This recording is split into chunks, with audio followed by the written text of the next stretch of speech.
Welcome back to another episode of Back to the Futures, the official podcast of the Futures League, presented by 78 Sports. My name is Owen Shadrick. Very happy to have you all back watching or listening. Let's dig into news this week from the Futures League. We start at Vanderbilt, where former Norwich Sea Unicorns Chris Maldonado is off to a hot start, hitting .278 with 4 doubles, 4 RBIs, and 8 games played. Congratulations to Chris. We had Jonathan Santucci tossing out 11 strikeouts through 4 innings for the Duke Blue Devils, the former Worcester Braveheart, getting it done on the hill. We had a SportsCenter top 10 play from former Vermont Lake Monster Justin Rubin. We had Sal Frelick doing it all and continuing his success for Team Italy in the World Baseball Classic. Sal, we're rooting for you. We might be Team USA here as a United States Baseball League, but we're rooting for you, we promise.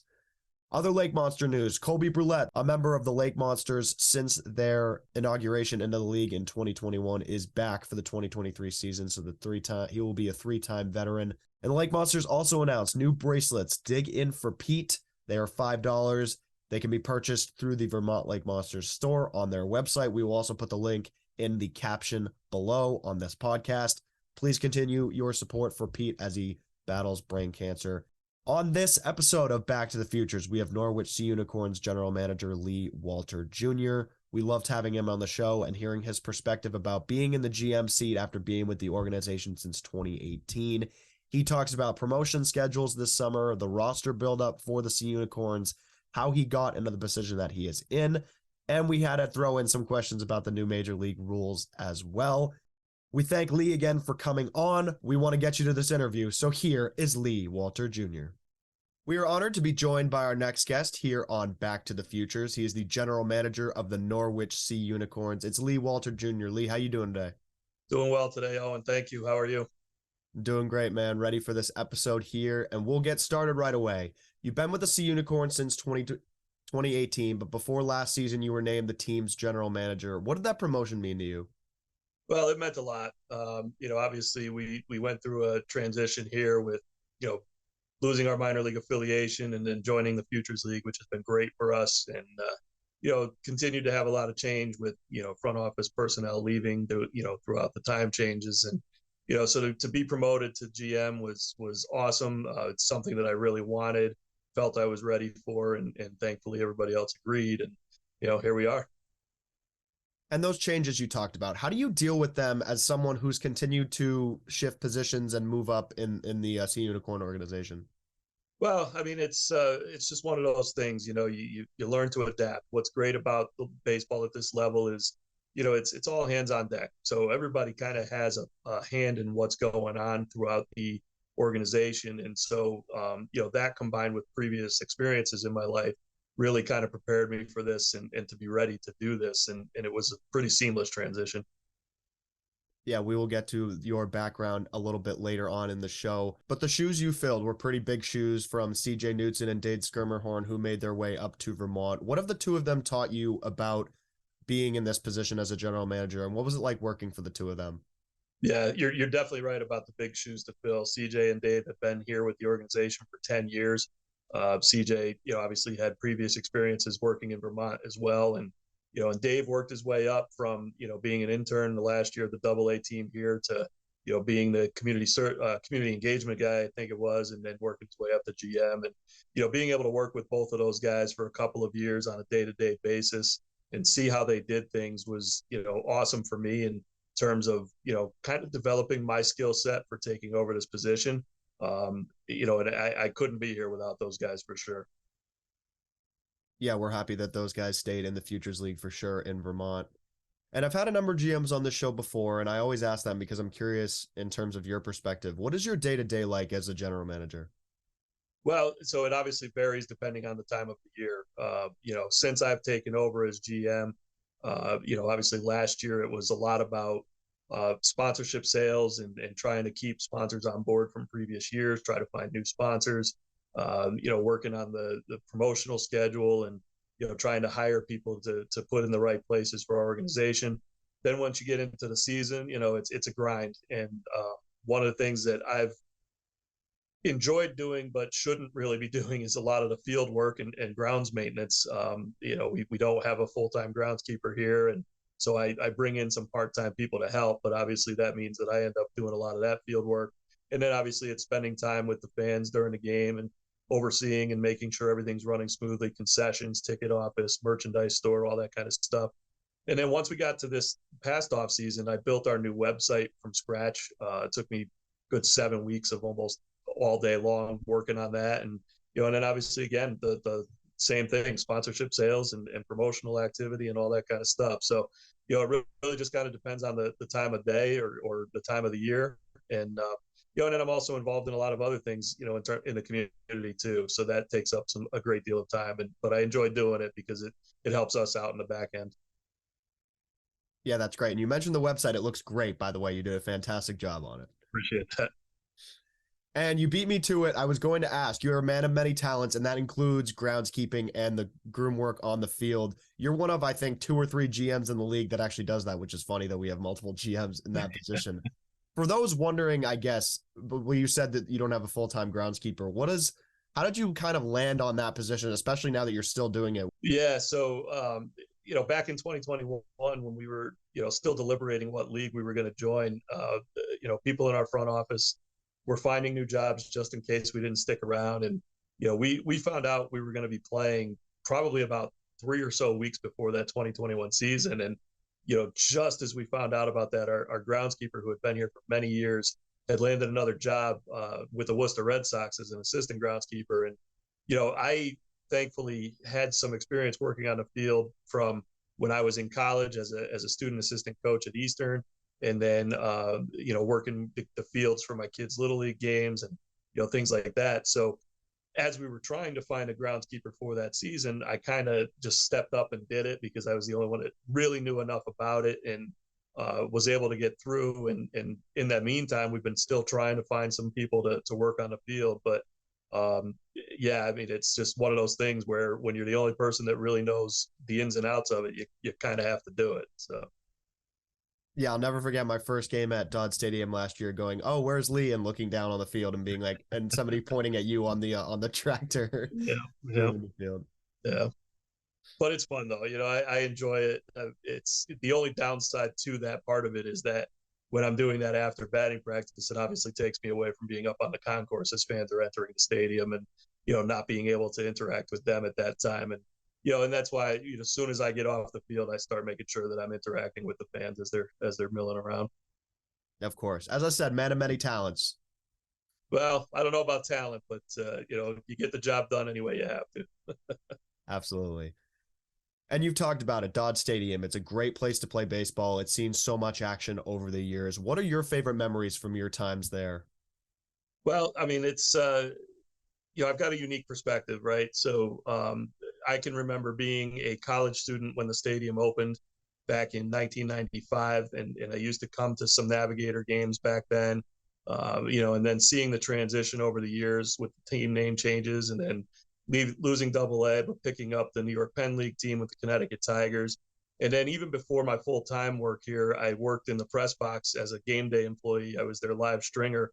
And so I would enter all the play-by-play from the official scorer. So, I've seen some good things here, and obviously we're expecting to see more good things. But, I think my favorite at this point obviously has to have been, last year, my first year as GM, and having a pretty successful opening night with almost 3,000 people in the stands, and then our very last night of the year with over 3,000 people in the stands, and just to take that whole body of work in was just a lot of fun and really exciting. Yeah, I remember being there for opening night last year, and the crowd was electric. It was so great to have that right off the bat in 2022. Because you mentioned in 2021 how you guys it was so quick, the transition between everything that happened with the minor league affiliates to now being with the Futures League, and it was great to see that kind of the full body of work and the roster, as you said. So I kind of want to ask about that because I know you had a little bit of a say in that 2021 summer right before that started. What was that like, and what were the challenges that you guys faced being very, very new to the Futures League right before play started?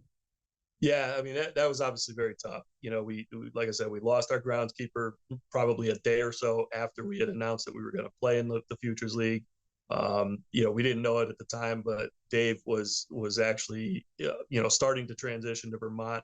So he was here on a daily basis early in the season, but then as the season wore on, he'd spend some time up in Vermont and come back here at times. And we also, a lot of people might forget this, but we actually had two managers before the season even started that year. We'd initially hired Eric Campbell, a Norwich native who went on to play in the major leagues. And, he, fortunately for him, got an opportunity to play with the Seattle Mariners and be able to go out on his terms. And then we were able to land Devin Belensky about a week later. And so the roster construction that year, I didn't have a whole lot of say in because I was out on the field so much.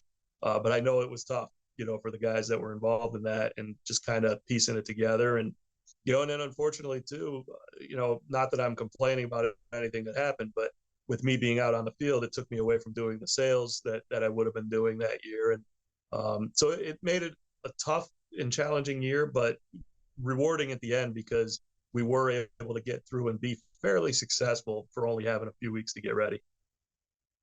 Yeah, it was just like another thing after another, as you said, with the manager thing. That was kind of the cherry on top of everything that, it was like, all right, here they are, and then this, and this. But yeah, you guys put on a great product that year, and now you're 2 full years in, so ready for year 3. Yeah, and year 3 we think is going to be a nice year for us. We're actually, I know this won't air for a couple more days, but we're in the middle of a sale for opening night tickets right now.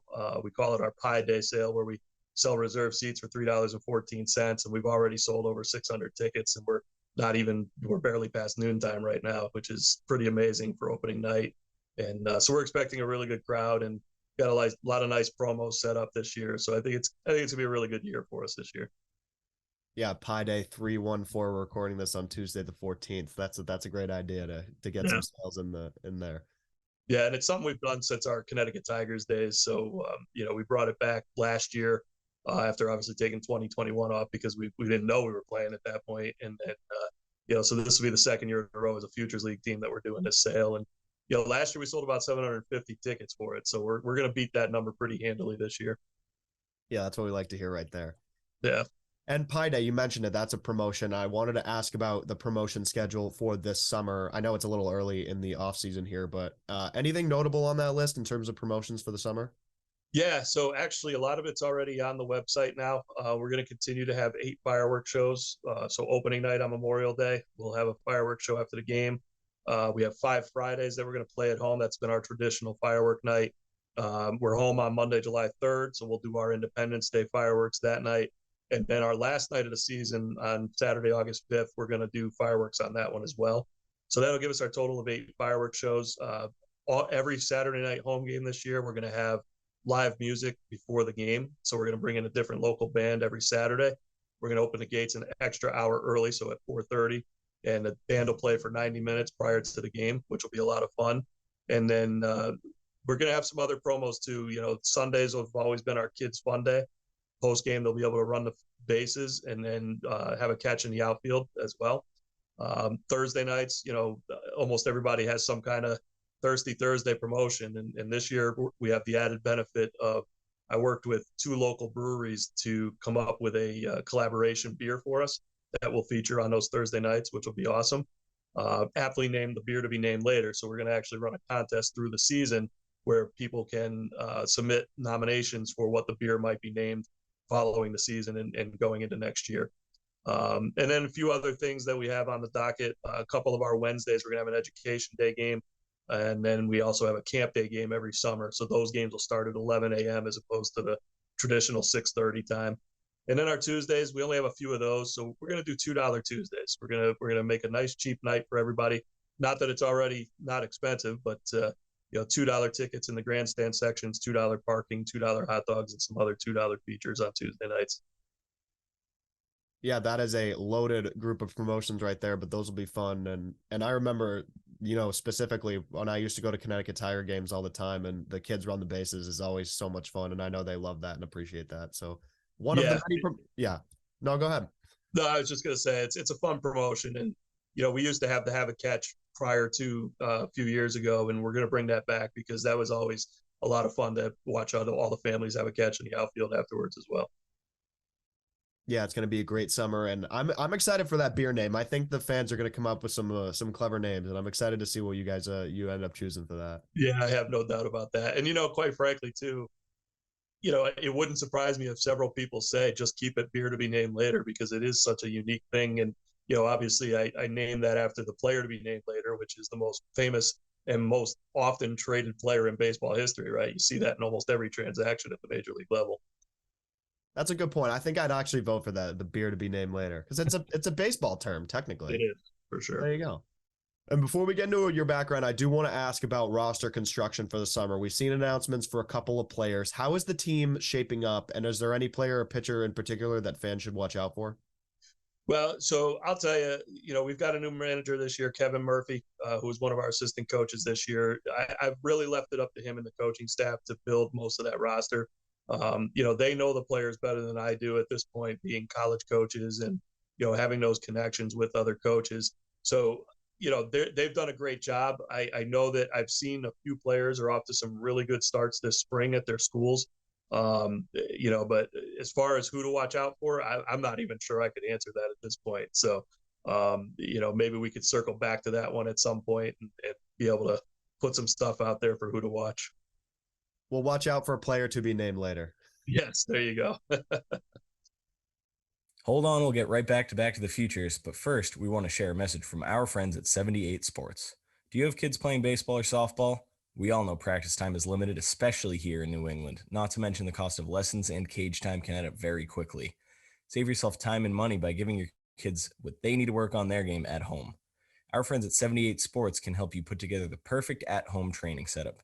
Whether you want to start small with just a tee and a net, or looking to set up a full cage with turf and a pitching machine, they have you covered.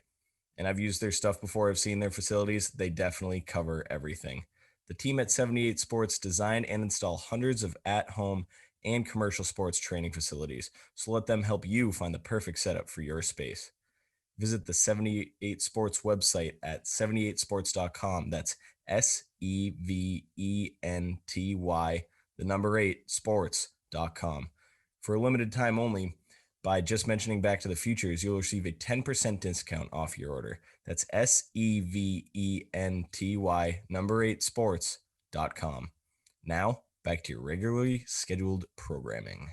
And transitioning into your background, you started as business development manager and then director of business development and then to GM. So I have a two-part question for you. Part one, how important do you believe growth is within an organization? Growing, starting out in a position and ending up in multiple positions and staying with the same company for a long period of time? Yeah, so that's obviously a very important thing. I think that obviously I came here with a lot more sales experience than a lot of people who come into a minor league organization, especially at a low level. And it really helped me with the transition first off to coming into a place like this. But I do think that there is a lot to be said for getting that quote unquote entry level position and working your way up, because then you're really learning stuff from the ground floor, as opposed to, if you're an outside person coming in and jumping right into the GM job and overseeing some people who may have already been here. And, they have a set way of doing things. And it, not to say that change isn't a good thing, because obviously, change is important, but you don't want to rock the boat too much, and so it's best to kind of, in a lot of ways, come in and see what's going on, observe, best practices, and then formulate your own ideas as to what might be best, so that as you move up the chain, you can start to maybe see, okay, let's try these changes. And if they don't work, you can always revert back to something you've done before. But, somebody coming in from the outside, they may come in because they've got a way of doing things where they've been before. And it really kind of can rock the boat and create a lot of, well, we've never done it that way. Well, you're doing it my way kind of thing. And I don't want to see that. Yeah, that's a great point, is that the outside hire and how that could affect chemistry for people that have worked there for a long time. As you said, getting that entry level position, getting involved, and then moving up and seeing how it works from within an organization. Yeah, for sure. And I just think that, for a lot of younger people starting out, it's great to be able to say, okay, in my first spot in my career, I was able to start entry level and work my way up the ladder, because that just helps your development, completely. And even if you do move on to another organization, or or even another, job outside of what you're doing, it just shows that you're willing to learn and grow. Absolutely. And you said it, many kids are getting these entry level positions and interning with all of our teams in the league and, across the baseball world with aspirations to be GMs, just like in the position that you're in right now. What is your advice to those kids getting entry level positions about, moving up and potentially landing in a position like you have? Yeah, I mean, great question, and I get asked that question a lot, whether it's talking to a high school class or a college class or interns or whatever. But my biggest things is to tell people, listen, don't just do the job you were hired for. Be observant, learn, ask questions, and be teachable. Because for example, we just hired somebody to oversee our ticket office and group sales, and he's a fresh out of college guy, and I've known him for a lot of years, but regardless, I told him when I was hiring him, I said, listen, your job is to do what is asked of you, but to also ask questions to make yourself better. But it's also my job to be a mentor to you, to help prepare you, whether it be here or somewhere else, to move up in your career and grow and experience new things. And so even though he's designated as our ticket office and group salesperson, he's definitely going to get an opportunity to do other things here, and it's my job to make sure that he does, so that he can then again grow up the chain here or go somewhere else to take the next step in his career. Yeah, it's a great point. And I'm sure that in multiple and pretty much all of our teams in the Futures League, there's got people like that who are just starting off and getting that advice from GMs and taking that to heart. So that's great. Yeah, and I'll tell you, we've obviously got a great group of GMs, as you know, throughout the league. And I know every single one of them feels the same way I do in trying to mentor people to move up the chain or take the next step, because we all know we're not going to be here forever. We've all got other career aspirations, or even if we plan to stay in the league, I mean, we can't work forever. So we want to make sure to prepare the next generation to be able to take over and increase what the league is doing. Yeah, that's the goal. Just trying to keep the Futures League going, and whether you're here forever or not, you never know. Absolutely. Yeah. So next question here, on your Sea Unicorn bio, it mentions that you have a passion for sales and obviously sports, and you've been able to put that together in your general manager position. How have the Unicorns allowed you to do that and allowed you to explore both the sales and sports part of your passion? Yeah, so obviously at the minor league or now at the collegiate summer level, there's so much involved in sales, whether it be sponsorships or group tickets or marketing of stuff, and so I think a lot of people really don't realize that when they say, "Oh, I want to work in sports," because I love baseball or whatever else, and I always tell people, okay, you want to work in sports, that's awesome, but you're going to have to learn how to sell stuff, right?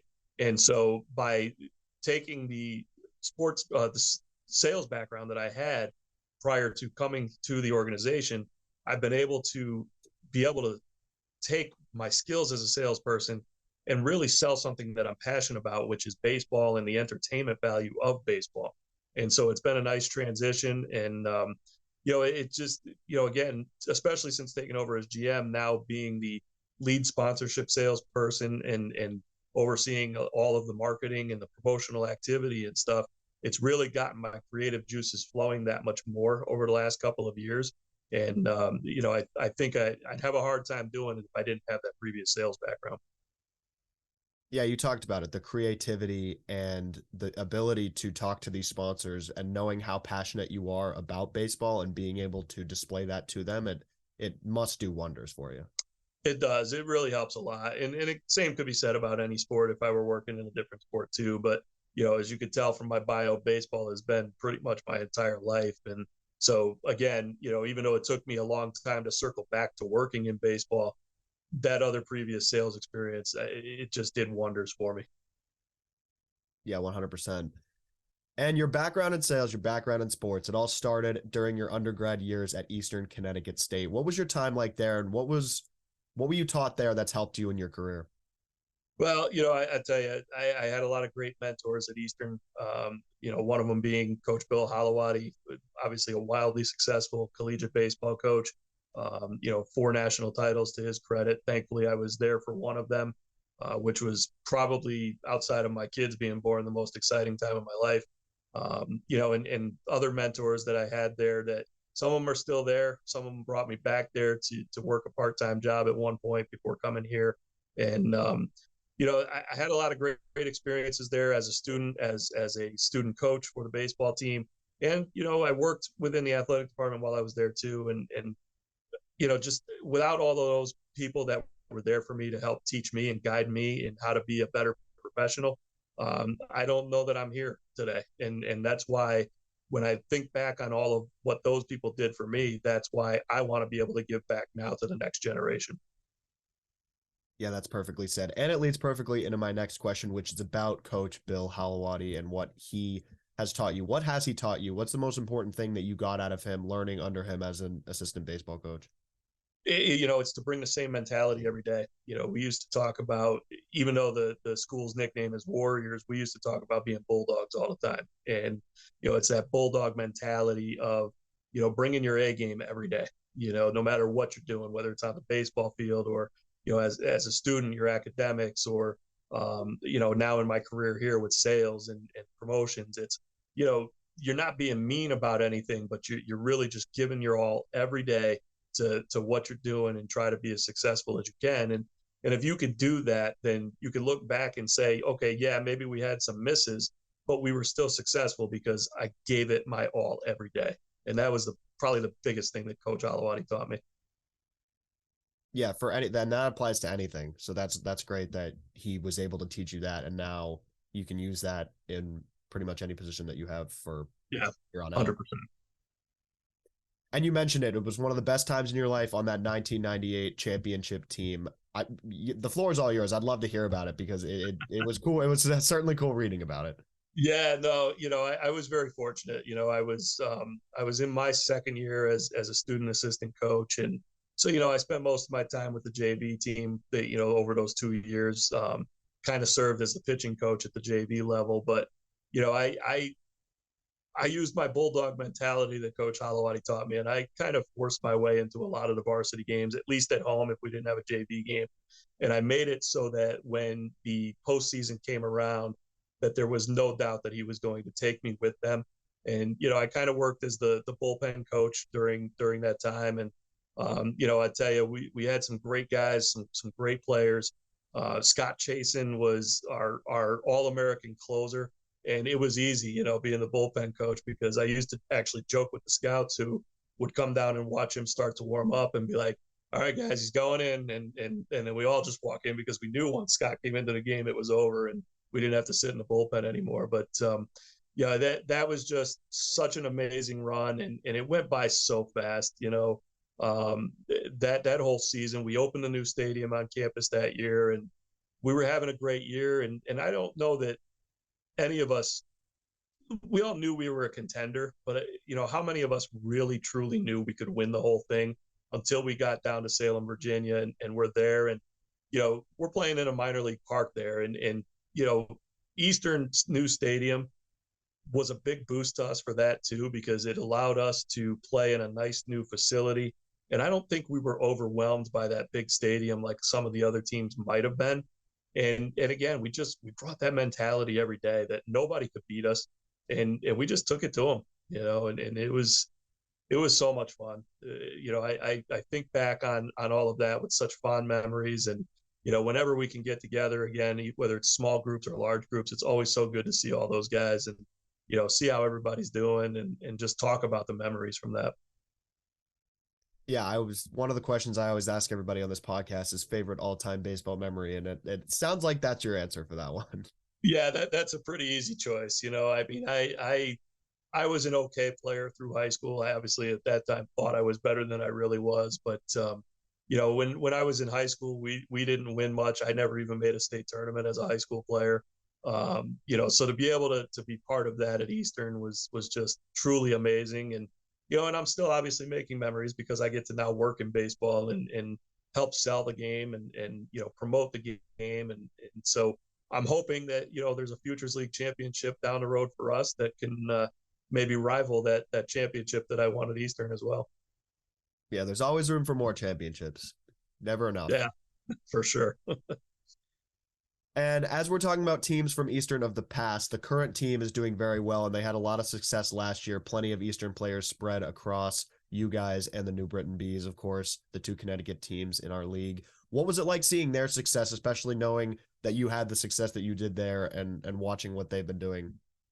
Yeah, I mean, it's always good to see your alma mater do well, right? Whether that's high school alma mater, college alma mater, whatever. And and Eastern had a little bit of a downturn, for a while. They were always still a good team, but to see them get back to that national level and ultimately win that championship last year as an alum was just, it was great to see. And they had a great group of kids, great group of coaches. The head coach and some of the other coaches moved on after the year to new positions. Some of the players have graduated, but they've got a lot of guys back. And you're right, they're off to another good start. Will that ultimately lead to a national championship again? Time will tell. But they've got some players there, and I'm sure we'll see a lot of those players in the league again. Yeah, we're looking forward to having even more Eastern Connecticut State guys spread across the Futures League, and they'll be coming in droves. We're ready for it. Yeah, for sure.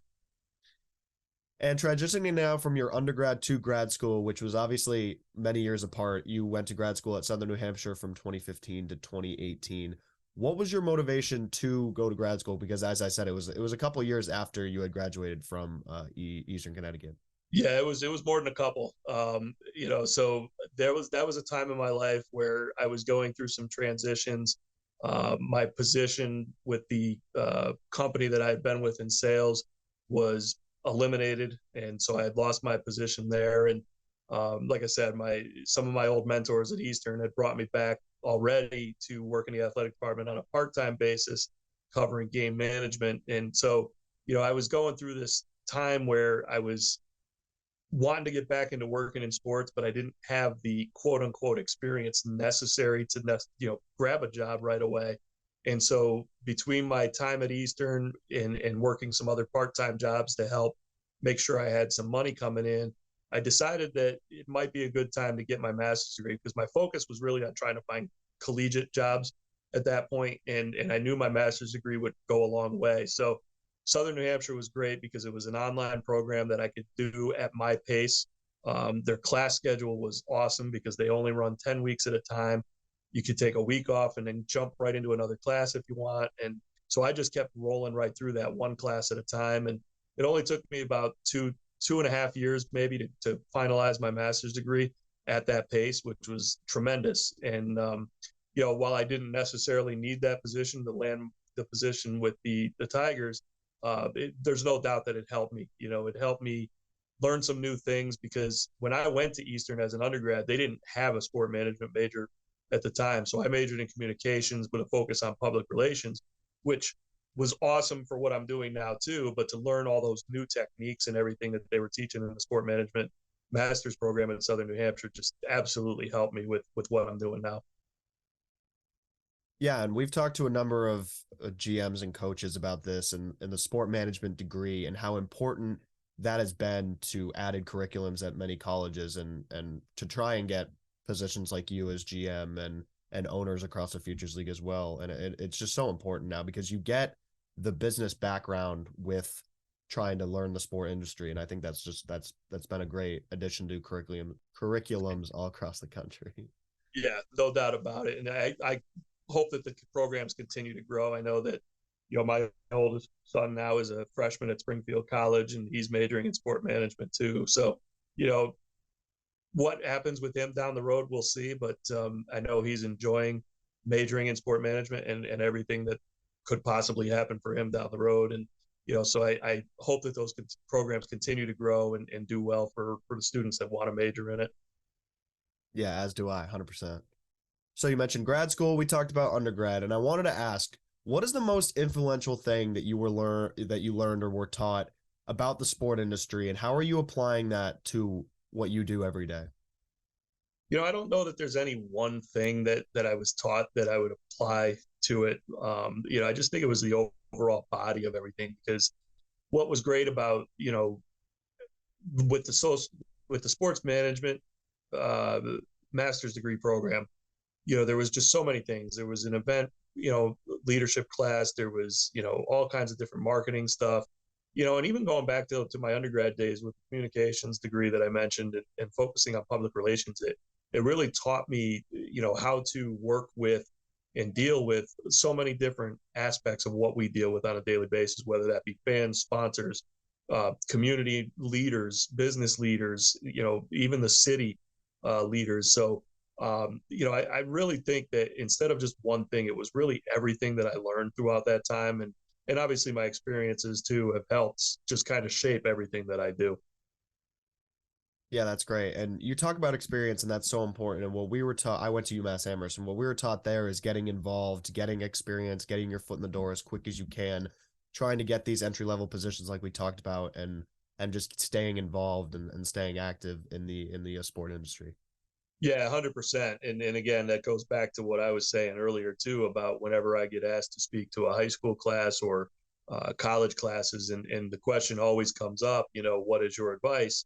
And you're right. It's even starting in high school, try to get a part-time job at a place like, Dodd Stadium or another stadium close by, because even that little bit of experience, even working in a concession stand that doesn't seem glamorous, can still help you out with, you're forward facing, you're dealing with the fans, you're dealing with the public. And, so all that kind of stuff just helps you. And if you're observant and ask questions, then you're going to learn that much faster. And, obviously the entry level positions, sometimes you're doing the grunt work that nobody else really wants to do, or, you're doing so many things that help you kind of decide what you like best. Right. And so, even if it's not ultimately what you do down the road. And, and in a lot of cases, obviously we're a smaller operation, so everything kind of runs together, but, you get that operation side of thing and you get that business side of thing at other levels. And, by working both sides of that early on, you really do get to see what you like best and try to work towards that. Yeah, I couldn't have said it better myself. That's what they always taught too, during these sport classes, and as you said, the leadership classes and stuff like that. So that's great. Yeah, definitely. And I have to ask, as a GM, your perspective on the new major league rules, what your thoughts are with the pitch clock and the bigger bases and whatever else. Yeah, I mean, obviously it'll be interesting to see whenever we might implement those at our level too. But I think that the pitch clock, I think, was needed mostly for a mentality change. Obviously, even I feel as a true baseball fan that the games have started to drag out a little too long at times. There's nothing worse than watching a pitcher who takes 45 seconds between pitches and a hitter who may or may not be ready even at that 45 seconds. So I think the mentality change more than anything else is why the pitch clock was needed. I wouldn't even be surprised if 5 years down the road they feel like they don't need it anymore and they've eliminated it, because now everybody will have worked with the pitch clock from college all the way up through the minors and into the majors. As far as the bigger bases go, time will tell. I mean, obviously, it's a 3-inch change, so a total of what, 6 inches on the base path is the difference.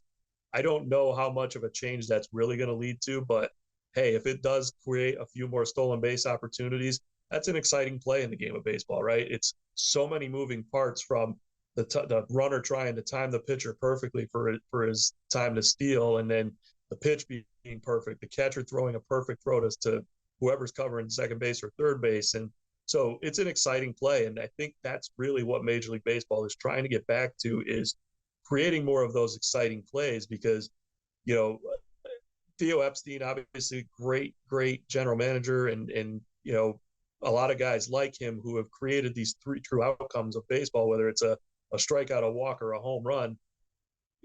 That's all well and good to try to get your 27 outs, but you need more excitement in the game, because I do feel like a large segment of the population has become bored with the game, and it's unfortunate. But I really just think a lot of these changes are more about mentality than anything else. Yeah, agreed. And the stolen base thing, I guess I never really thought of it, but like that, how increasing the bases creates more stolen bases, which is such a big part of the game now. And you talked about the excitement, and a couple years ago it was maybe changing the balls, or already changing the balls, create more home runs, stuff like that, to try and get especially the younger generation back into the game. So that's a great point about the bases for sure. Yeah, and everybody loves home runs, but really, what's more exciting, a home run which has a few seconds of the ball traveling over the fence for excitement, or, hey, let's see that guy hit the ball down the line or into the gap and see if he can turn a double into a triple, which I think is even more exciting. And that's where I think the shift changes is probably one of the best rules, even though I hate to see the leaders of the game try to tell people how to play the game. Again, it's a mentality thing with the fans where you're trying to create that excitement again in the game of baseball. Yeah, I was 50-50 on the shifting too, because you said it. There's the excitement of the game, but it's also there's so much strategy there when you pull the shift like that, when you know exactly where a guy's going to hit the ball and then he does it. And it's like the managers are all like laughing, like, hey, I was right. Yeah, well, and quite honestly, too, we're still going to see it. I mean, instead of sending the third baseman or the shortstop out to deep right field, it's going to be the left fielder that comes over there, and they're going to dare you to hit the ball to left field still. And no left-hander has said, okay, I'm just going to start trying to hit the ball to left field, because it's a hard thing to do, right? You're putting a swing on, and unless you're Tony Gwynn or Wade Boggs, you're not that capable of putting the ball where you want every single time, especially against a 101-mile-an-hour pitch. So the chances are you are still going to pull it, and I expect to see a lot of left fielders playing short right field this year. Yeah, the Red Sox were doing that. Now a couple of teams are following their lead. And you said it, these pitchers are only getting stronger and faster, and it's trying to hit a ball the other way is not as easy as it looks anymore. Yeah, and speaking of rule changes, you go back a couple of years ago when they made the change that any reliever that comes in has to face 3 batters minimally unless an inning ends. Even that, from a strategy perspective, I didn't like that rule change, but I understood why Major League Baseball was trying to do it, because you're getting less trips to the mound, less constant change. And I long for the days of Nolan Ryan throwing 7, 8, 9 innings and 150 plus pitches. And I know we're not going to see that again, because guys are more reluctant to have pitchers throw 100 plus pitches anymore for fear of hurting their arm.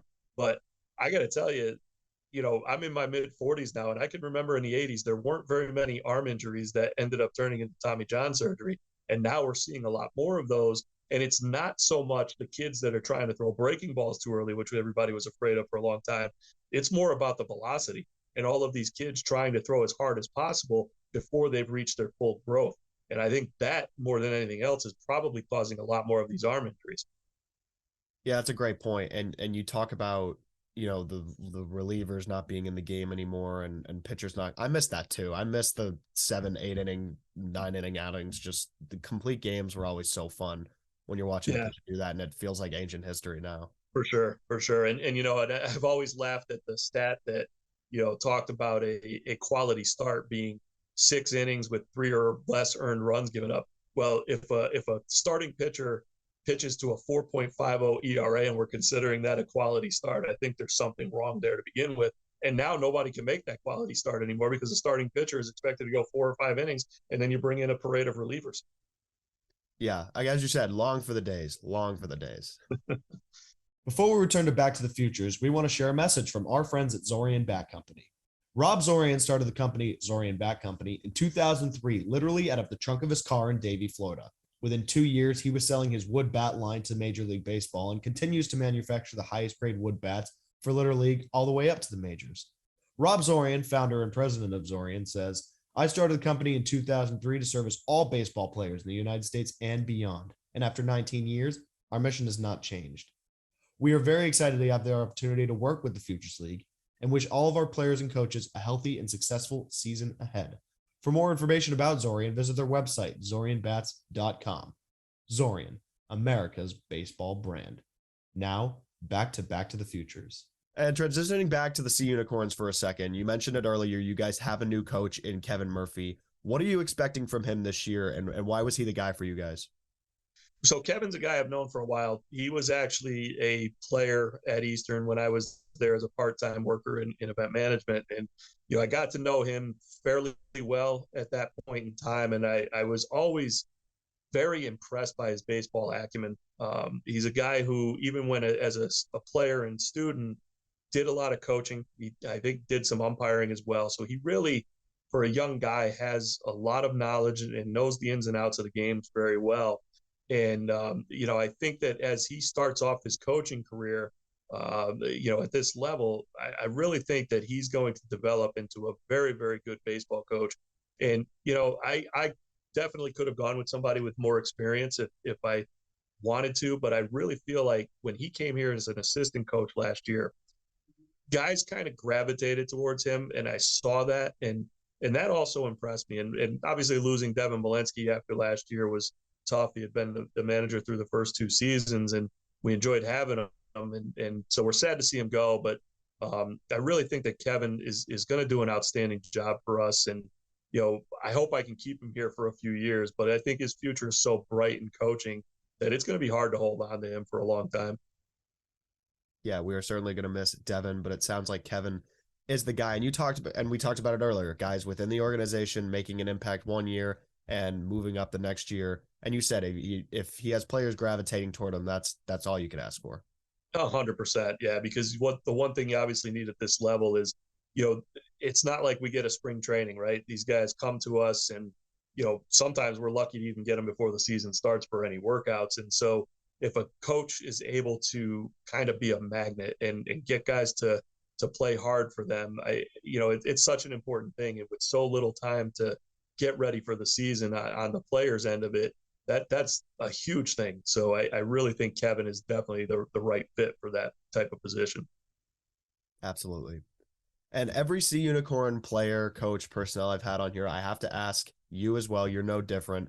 The Sea Unicorn nickname, what do you think about it? Personally, I love it. I mean, I don't know what other guys have said in the past, but we still get a lot of kickback from the community and some fans on social media.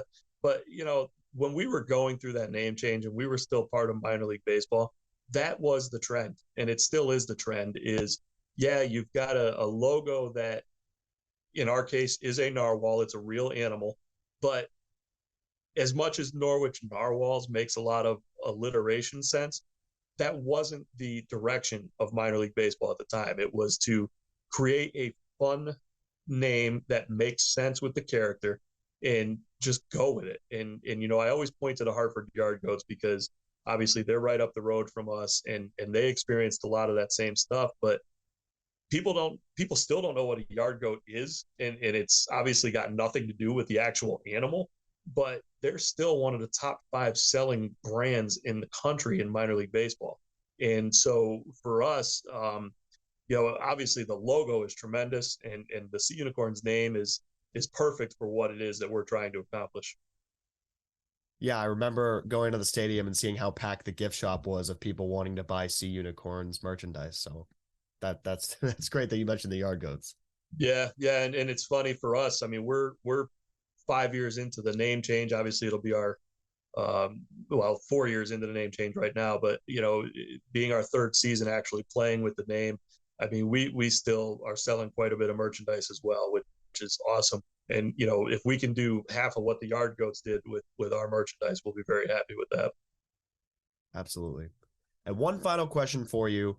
I ask pretty much everybody this, and I want to ask your opinion on it too.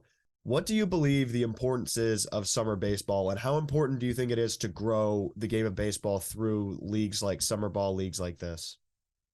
Well, that's a great question and one that I've talked a lot about. Obviously, we're not the only team that has gone from being an affiliated minor league team to now being a collegiate summer league. And, I point this out a lot. This is what Major League Baseball wants now, right?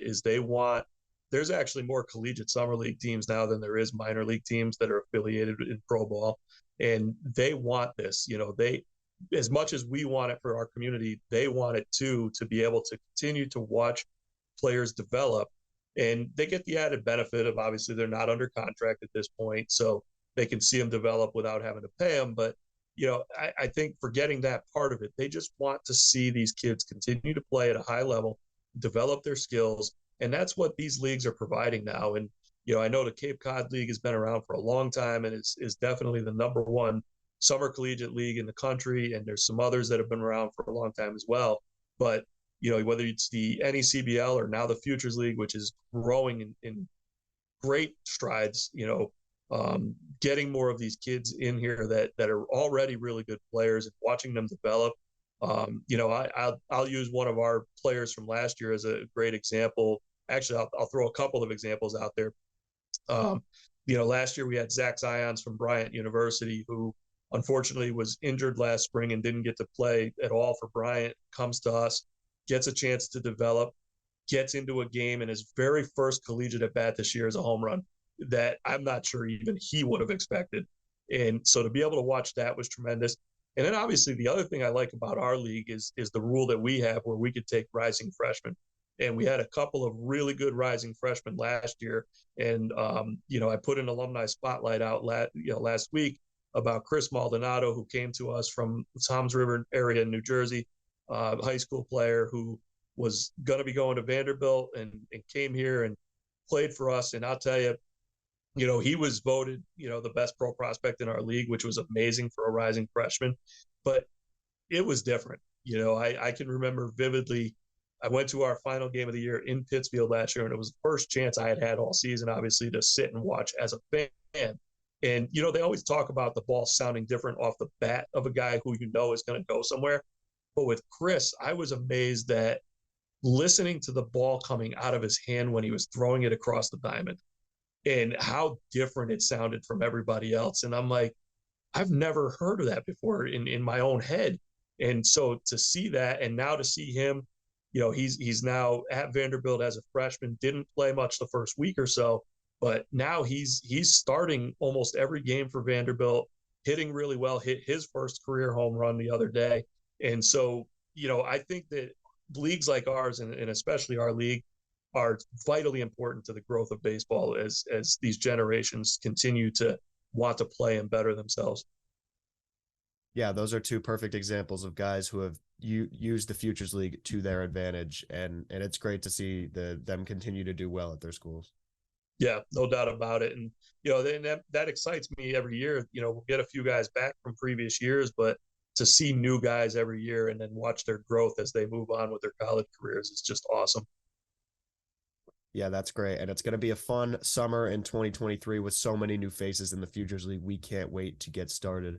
Lee Walter Jr., General Manager of the Norwich Sea Unicorns, thank you so much for joining me today and for the great answers. And we look forward to seeing you in a couple of months here for opening day. Yeah, it was great chatting with you today, Owen, and certainly looking forward to late May when the season gets started. Yeah, it is almost that time. The weather's kind of bad today, but we'll get past it, and summer's coming soon. Yeah, no doubt. Well, we can't complain about the weather too much considering how easy the winter's been on us. So 100%. And this has been season 6, episode 5 of Back to the Futures, the official podcast of the Futures League. We have new episodes coming out every Thursday. Be sure to subscribe to our podcast. We're on Apple Podcasts, Spotify, SoundCloud, and YouTube. Thanks for tuning in. We'll see everyone soon.